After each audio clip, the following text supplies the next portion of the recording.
And at the end of the chapter, he says this, "My people have committed two evils. They have forsaken me, the fountain of living waters, to hew for themselves cisterns, broken cisterns that can hold no water." Why do God's people do that? Why did they defect to the world? This is nothing new. This was the story of Israel as well as the sad history of the church. And Satan always seeks to disrupt the work of God, does that by joining the church to the kingdom of darkness. It's in the parables of Matthew 13 where Jesus says the devil will come and sow tares among the wheat.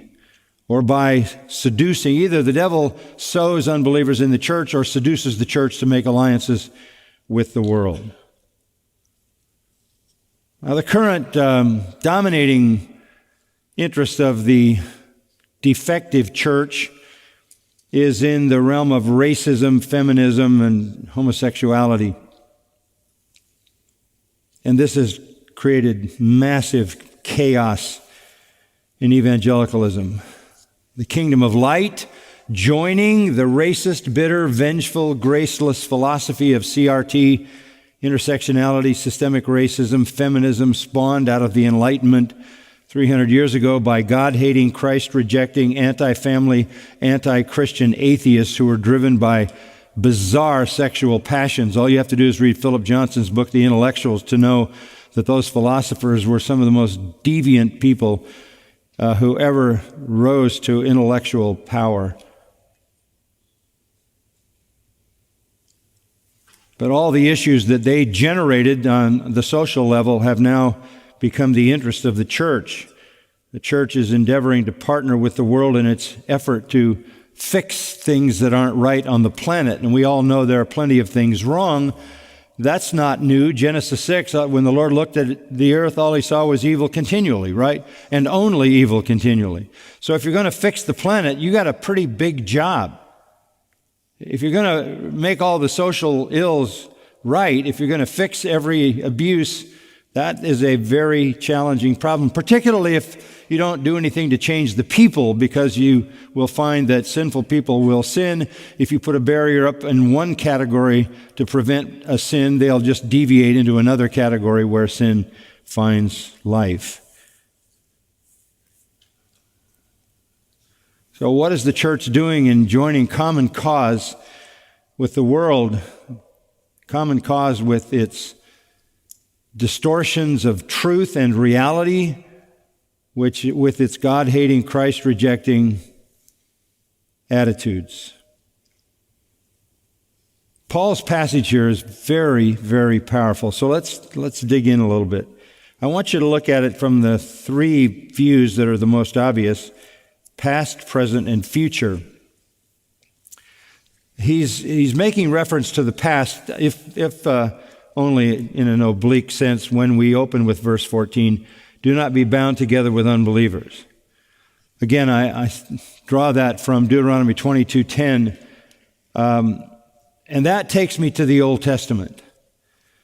Let's look at the past. What was God's attitude toward alliances between his people and the world in the past? Well, the Old Testament is filled with prohibitions. Let's go back and look at some of them just so we get the full picture. There are a lot of places to go, but let's start with the 23rd chapter of Exodus.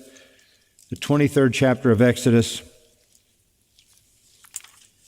and verse 31.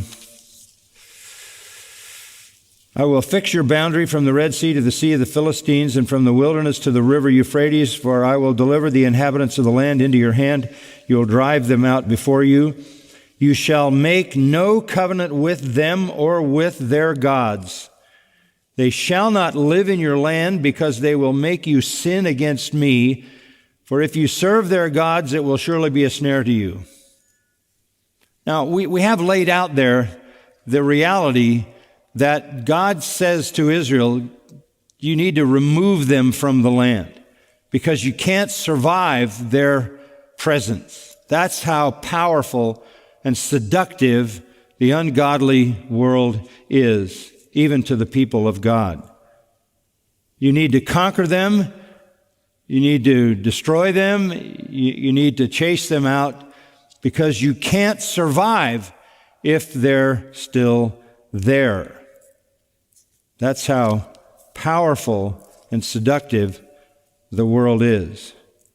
In the 34th chapter of Exodus, in verse 12, watch yourselves that you make no covenant with the inhabitants of the land into which you're going, or it will become a snare in your midst. But rather, you are to tear down their altars, smash their sacred pillars, cut down their Asherim, for you shall not worship any other god, for the Lord, whose name is jealous, is a jealous God. Otherwise, you might make a covenant with the inhabitants of the land. They will play the harlot with their gods and sacrifice to their gods, and someone might invite you to eat of his sacrifice, and you might take some of his daughters for your sons, and his daughters might play the harlot with their gods and cause your sons also to play the harlot with their gods. You shall make for yourselves no molten gods. In other words, this is so powerful and seductive that the very presence of these idolaters will lure you and suck you in. In Deuteronomy chapter 7, as they stood on the brink of entering into the land of promise, there's a reiteration of these warnings. When the Lord your God brings you into the land you are entering, chapter 7, Deuteronomy, to possess it, and clears away many nations before you, the Hittites, Girgashites, Amorites, Canaanites, Perizzites, Hivites, Jebusites, 7 nations greater and stronger than you. And when the Lord your God delivers them before you and you defeat them, then you shall utterly destroy them. You shall make no covenant with them and show no favor to them. This is extreme action on the part of God to protect his people from the powerful, seductive influences of the kingdom of darkness. Furthermore, you shall not intermarry with them. You shall not give your daughters to their sons, nor shall you take their daughters for your sons, for they will turn your sons away from following me to serve other gods.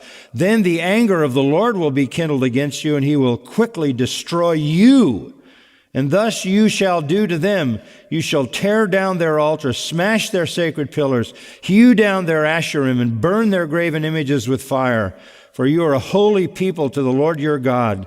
The Lord your God has chosen you to be a people for his own possession out of all the peoples who are on the face of the earth. The Lord did not set his love on you or choose you because you were more in number than other peoples, for you were the fewest of all people. And then this amazing statement, but because the Lord loved you.